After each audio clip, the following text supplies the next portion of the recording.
So Games Workshop have dropped a fairly hefty FAQ with a large number of changes to the points values in Chapter Approved 2019. In this video we'll take a look at all of them.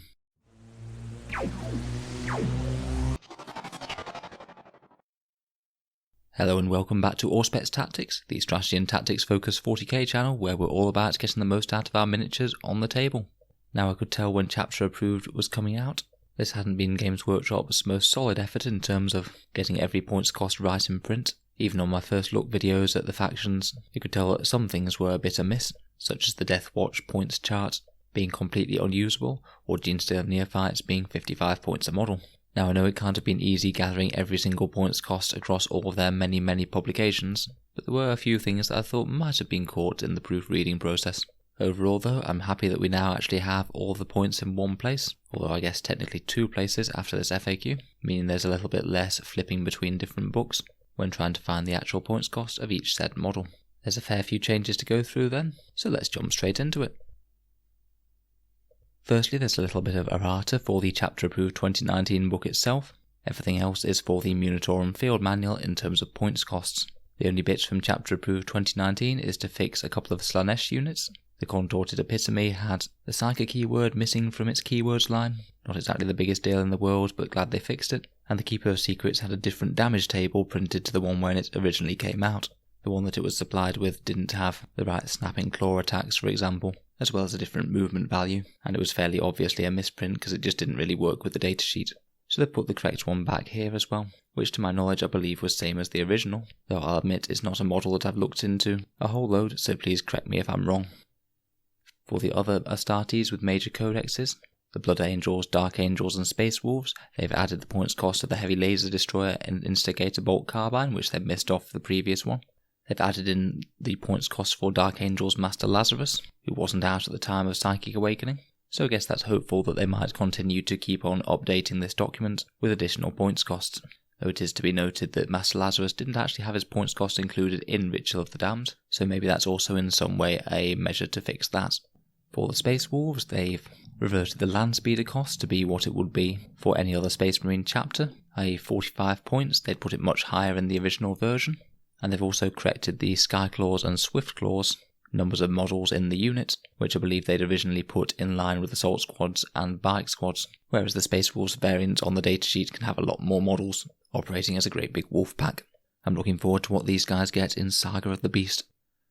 Moving on to Death Watch, in Chapter Approved they managed to mess up the table of points costs for veterans so badly that I felt the need to post an individual image of it on my Death Watch Chapter Approved review. Basically they'd made a copy-paste error where they put the points models in the number of models per unit. This would have made some unusual veteran kill teams to say the least, so I'm glad that they've fixed that, although I did think from the previous video it was fairly obvious what their intention was. They've reduced the points cost on the Primaris Apothecary, which is one of the datasheets they missed updating in the Chapter Approved to bring it in line with the standard Marine points costs, and they've included the Repulsor Executioner points costs for its main profile and war gear along with the Death Watch, as this is one of the few new Marine toys that Death Watch have gained access to. Moving on, the Sister Battle section has been updated with their other war gear chart. Again, this was missed off in the Chapter Approved 2019 edition, although it was present and exactly identical in the Sisters Codex, so it wasn't really an issue for most, and a lot of people probably didn't realise it was missing. The Admech have had their Knight Gallant increased in line with the one in the Imperial Knights Codex, which means that they've both gone up 20 points on the previous incarnation, so it's just creating parity there. They'd also missed the change for the Heavy Stubber as well, which affects the Imperial Knights in that book. That's gone down in line with Heavy Stubbers in other codexes, so just 2 points for the gun. Moving on to Dark Eldar, and they've added the points cost for Demi-Claves, which I believe are an Incubi unique option from the new kit in Phoenix Rising. And again, they'd missed out the other war gear section for the Drukhari, so it's reprinted here, and I don't think anything has changed. For Necrons, they've added in the missed cost of the Tesla Destructor from the Codex, not the biggest deal in the world, so it doesn't cost anything. And for Genestealer Cults, they've updated Neophyte Hybrids down from 55 points a model to just 5. I'm glad they've put that back in line, fixing the Genestealer Cults main troop choice again, and reined in that one rules writer who had some excitable use of the 5 button. Moving on into the realms of Forge World now, and they've added in a bunch of units that they'd missed off, which I believe they were missed because these are reasonably recent additions to the Forge World lineup, so had their points costs available in different places. There's a couple of Relic Sicarian variants here, the Omega and the Arcus Strike Tank, Carib Coln the Risen, the Leviathan character that I need to do a review of at some point, and Gabriel Angelos of the Blood Ravens from Dawn of War. Next up, we're on to the Custodes. This is all Forge World things that have been updated again. Basically, Forge World's beta rules for all of the newer Forge World units, such as Telemon Dreadnoughts, Caladius Grav Tanks, and many other bits, had an initial beta points cost that was then revised and finalised sometime fairly shortly before Chapter Approved 2019 was released. I believe because Chapter Approved 2019 had already gone to the printers by that point, that's why the updated points costs weren't available in the book, so it looked like they were putting the points back to the original values that they had. This basically reverses that reversal, confirming that the new and updated points costs were the correct ones, not the original beta points costs. The majority of this was a bit of a nerf for Custodes players, unfortunately. In particular, the things like the Caladius Grav Tanks and Telemon Heavy Dreadnought went up in points on the whole. The Caladiuses were very strong, to be fair, but the Telemon didn't necessarily need any sort of nerf like that in my opinion, but I guess it is what it is. From the Blackstone Fortress section, I believe they'd just confused some wording on points per model and points per unit, and swapped them round to this boneworm infestation that comes with their dreaded Amble kit. Finally, for Astra Militarum, for the Forge World entries these are, they've added the points for the recently released Carnodon tank with its Volkite Caliber and Volkite Culverin, which I actually did a review of fairly recently. They've also increased the cost of the Twin Punisher Gatling Cannon to be in line with double the amount of the Punisher increase that they gave to the regular Punisher Gatling Cannon in the main Guard Codex section. This is rather unfortunate for the poor Vulture gunship, which I believe went up in the recent Chapter Approved anyway. If I'm doing the maths right from Battlescribe, then one of these with Twin Punisher Cannons will now cost you a whopping 205 points, which is really quite bad considering they weren't always being run that much before, when they were down at 160 points.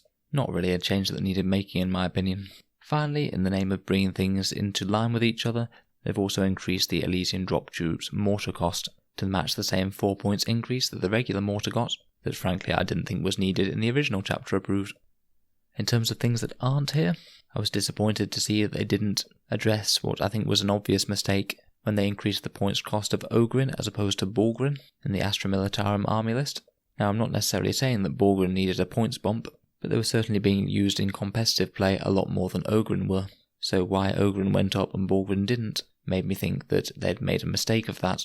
I honestly thought that we'd see that switched around here, but it seems not, so unfortunately Ogrin are still remaining very high in points. Besides that, it's quite clear that they haven't made any obvious balance changes with this FAQ and Errata. I think some people were hoping that they might make some adjustments to Space Marines, seeing as how well they've been performing in the meta recently. But to be honest, I wasn't necessarily expecting them to do anything of the sort in this change. That one's going to be saved for the Spring Balance FAQ update, where I'd be surprised if we don't see at least some changes to try and rein in the worst excesses of Space Marine dominance.